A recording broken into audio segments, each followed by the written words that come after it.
It's Wednesday, September 3rd. Welcome to another edition of Weather or Not. And we had some weather yesterday afternoon, or shall I say evening, into maybe the early part of the overnight, Brian.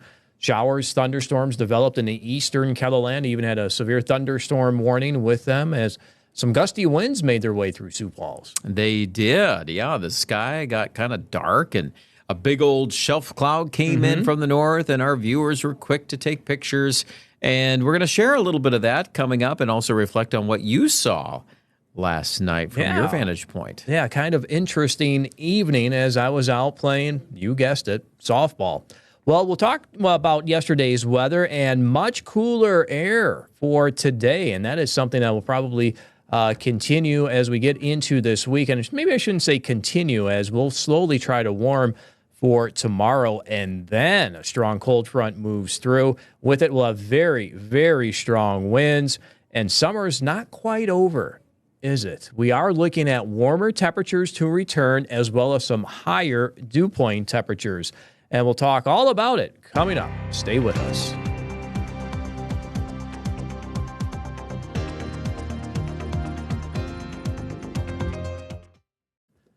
Welcome back to Weather or Not. Before we get into our outline, let's go and show you today's weather, as there may be a couple of stray showers, thunder showers that do develop across mainly western Minnesota. You see those on Futurecast during the afternoon. If they do develop, they'll move to the southeast. A lot of these will weaken as we go into the evening hours. The sun will set. We'll lose a lot of the energy in the atmosphere as the sun sets, and then we'll go with clearing skies for the overnight. The winds will slowly try to die down as temperatures will fall close to 40 degrees in eastern and southeastern KELOLAND. So you can expect some areas in the upper 30s in eastern South Dakota as we do get into the overnight hours and toward daybreak for tomorrow. Here's our forecast for today. Temperatures will be cool, numbers in the 60s and 70s. We will have hazy conditions for the rest of your afternoon, with northerly winds 15 to 25 miles per hour. For the overnight hours, you can expect clearing, light winds, and a cooler, chilly overnight with temperatures on either side of 40 in eastern South Dakota, Minnesota, and northwestern Iowa. Now, it will be much warmer in central and western South Dakota with our temperatures in the lower 50s with that mostly clear to partly cloudy skies. Stay with us. We have plenty to talk about on this latest edition of Weather. Welcome back to Weather or Not. It's time to talk about some thunderstorms that made their way across eastern and southeastern KELOLAND during the evening hours yesterday, Brian, as this line of thunderstorms developed into extreme eastern South Dakota, western Minnesota. Had a couple of severe thunderstorm warnings out of them, and we had some gusty winds in and around the Sioux Falls area. Able to see that shelf cloud before it was coming into the city. Yeah, that was kind of a topic there for a little while as that was coming in. I think a lot of people noticed that.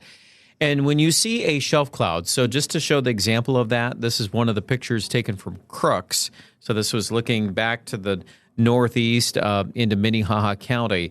This feature, when you see this, that's a telltale sign that you've got some wind coming in, okay? I also noticed there's a pumpkin patch there, Brian. Did you notice that? Sorry, just off topic. I love it. That's great. We don't want the pumpkins hurt. We don't want the corn hurt. There's corn in the background, too. Mm-hmm. Boy, is it ever starting to turn colors, too. I kind of think we're at that point where some of us have been, a little bit low on moisture, too. That's kind of accelerating this process. But the soybeans are starting to lose their leaves, too. Oh. Yeah, it's changing the leaves fast. Changing colors on those trees in the city. It is, yeah. And some of it is believe it or not, a little bit of drought stress. I'm sure. I firmly believe that. Anyway, just to get back to our story, though, the winds blew through last night. This storm came through, and as you showed on the radar, a lot of it was just a little east of Sioux Falls. So the airport ended up with nothing, although parts of the city had some rain. I know that was true on the southeast side. And then your streaks of rain coming out of Brookings and Marshall, two examples there, a little more or a little less than a half an inch. So some pretty, decent little downpours in spots. And we've been adding to these totals this morning across southeast South Dakota. So as we go through the day today, we'll give you updated numbers on that. Yeah, and we're also looking at some haze in the air today, too, with some wildfire smoke from Canada. And this is a graphic that you showed during KELOLAND this morning, showing that thick smoke across the area. You made the comment, too. It's not often you get to see the yellow contour there across eastern South Dakota. Yeah, then this is again through the day today. So we're kind of seeing this getting pushed out of Canada. That's why it's the depiction there is a lot more intense on the coloring here. And that takes us through this afternoon. Mm-hmm. So that's part of the forecast where we're at now. The question is what's going to happen with the smoke tomorrow. And at this point, it looks like we'll start the day with some of that in the south. Northern counties look better. Then the second cold front comes through. So it kind of scoops up that smoke a little bit. And then this, it looks like we're going to get a shot at some mid-level cooling. And at this point, the smoke trajectories are improving. So let's hope that this story will kind of do its thing and then move away. So that's the hope anyway. But yeah, for today, at least in the short-term forecast, it's been quite a summer of wildfires, hasn't it? Again, I think we had, I don't think it was last year, but a couple of years ago, we had the same thing go on. Mm-hmm. So unfortunately, it's happening, or it happened throughout much of the summer. It's continuing into the early part of fall. But let's continue with last night as I was playing softball, and Melanie took a couple of pictures of the clouds that were coming in, and this is looking to the east as we had some nice coloring there. I guess that might have been a little bit to the southwest. Had some nice coloring there on the from the reflection of the sunlight too. So run through a couple of these pictures. You could see the rain shaft there out of this one. There on the right-hand side of your screen. I was underneath that. You were underneath that one? Well, here's what it looked like right before 8 o'clock. Yep, that's exactly what I remember, too. Yeah, there's that heavier downpour. And here's where the softball fields are. So we were looking to the southwest, and able to see that, taking a picture of it. And then we more or less saw that shelf cloud, is what you just showed near Crooks. This was coming into the ball field last night. That's another picture that she took. You can see it off in the distance there. And I believe this next one is the radar. Yes, you could pick out that line where the gust front is about 8:15. Okay. Now, at the same time, this is what was going on at the ball field, picking up all the dust on the infield, blowing it in the air. And a lot of people said, okay, forget it. Let's just go. This is fall ball. If you get a rain out in fall ball, you usually don't make it up. We had lightning, and I was fine when this was going on. I was more interested when this was going on, but once that lightning started, I said, no, let's go. Let's leave. Good call. And you got to do that sometimes when these storms come up, but not a lot of rain out of it, though. No, more bark than bite. But some very, as you'd like to describe it, sharp lightning. I noticed that as I was driving home.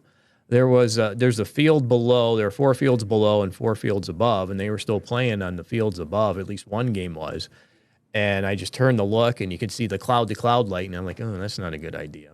And then I continue north to get out of the complex, and big lightning strike right in front of me. Yeah. Not right in front of me, but you could. But not far off. Not far off. And I'm like, ooh, that's why I'm leaving. Yes, and that's part of it. And those thunderstorms too. I think when they were kind of dying, which was what was happening there, that cool gust front was coming out of those storm cells.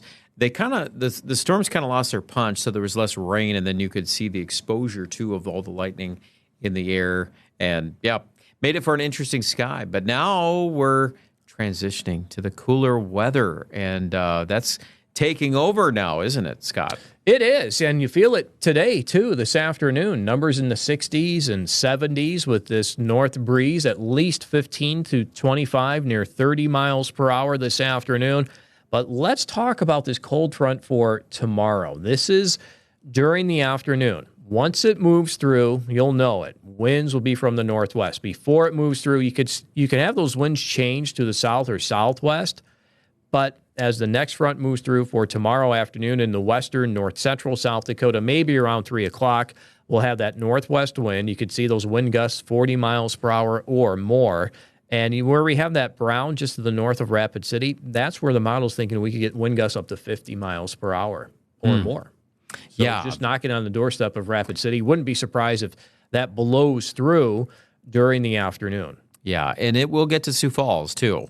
Now, question is, how much wind are we going to have during the early evening? And I think some of the projections still would push us probably near 40 in the evening. So if you've got some outdoor plans there Thursday evening, I would seriously think about, okay, is it going to work out with the wind? And especially if you're anywhere northwest of Sioux Falls, there's really no avoiding that subject. And this has to be one of the strongest wind events, just plain old wind out of the northwest and cool air that I've seen now for, I have to go back to the spring, I'm sure.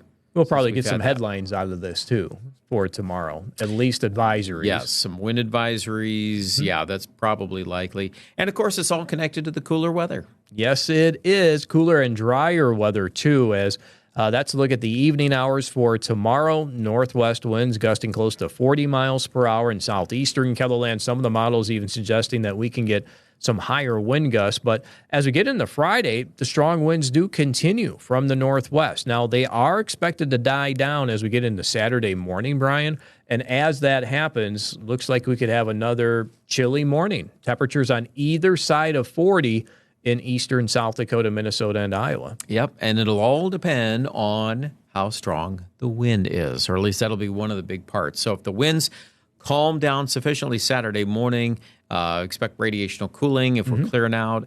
And I would also put Sunday morning in that box of, cool morning lows, as we're probably looking at some of the driest air, too, coming in at that point. And the dew point is what we use, at least one of the metrics that gives us the ability to forecast the overnight low if we end up bottoming out near that number.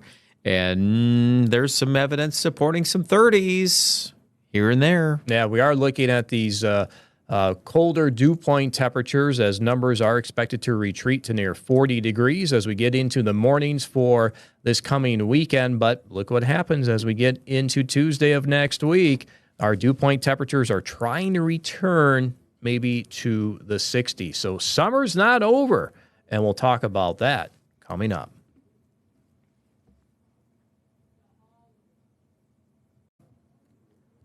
Welcome back to Whether or Not. Summer's not quite over, even though we do have some cooler temperatures on the way. We're looking at a warm-up once we get beyond this coming weekend. You can see that we'll have temperatures that will be below average across not only the northern plains, but that does extend in Oklahoma, northern Texas, as we do start the weekend on Saturday, and of course stretching over toward the Great Lakes. As we get into early next week, we do have some warmer numbers on the way. Temperatures will be above average, and then that may stick with us for quite some time. We could get a blocking pattern that tries the setup. Let me just go ahead and expand the view a little bit.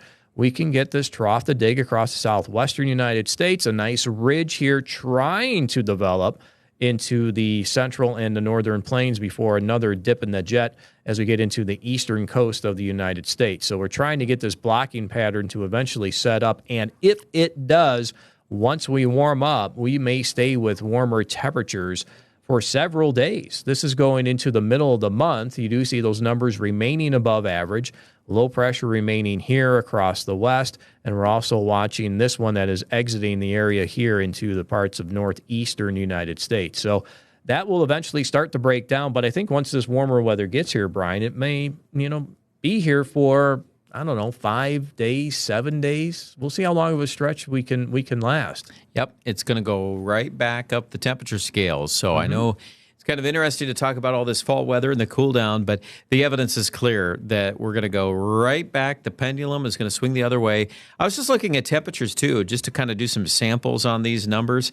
So this Sunday morning, for example, we assume we've got high pressure, light winds, clear skies, we're somewhere in the upper 30s to low 40s. I've shown this graphic a couple of times. I reloaded some new data from just the raw, what we call the deterministic model of the European. So it's a little warmer than some of our graphics that we showed on television this morning that had Bismarck to 35. I still think there could be some 30s, but just for argument's sake, we're just going to go with this set of data for right now. So, it gets us back Sunday afternoon, moderates, pretty nice day, some 70s actually out west. But look at Monday. You can see your warmth building here. You've got a batch of 80s moving into the Black Hills. And you look at Tuesday, 87 in Rapid City. Now, let me show you this. This gets us into Wednesday. That's 86 Rapid. How about Thursday of next week? Let me back it up there. I was going to say, I think I saw it go up and at least hit the upper 80s, and you're saying 91 here. The model's saying 91. Well, and even for Sioux Falls, we've had some suggestions of 90 degrees. That's not out of the question if this pattern really takes over. See that? Look at Friday. Now, those are hourly temperatures. Those are not highs. So you got upper 80s Rapids, Sioux Falls mid 80s. So you can see the trend is going to take off again next week. By the end of the week, we're really going to start to catch a lot of momentum. A couple of those numbers are cooler to our east, but what I wanted to focus in on just with that quick update was the trend line. We're just seeing that momentum building there. And that makes a lot of sense. You know, after we've kind of dumped all this cold air out of Canada, this is actually how it starts. So we've got, of course, round 1 today. Round 2 coming in for Thursday night and Friday. Look at how big that is. It runs all the way to New England and all the way down to Texas, being below average. So we're kind of smack dab in the middle of that, or maybe Minnesota is. But there you go. As you said before there, Scott, you've got all that significant warming.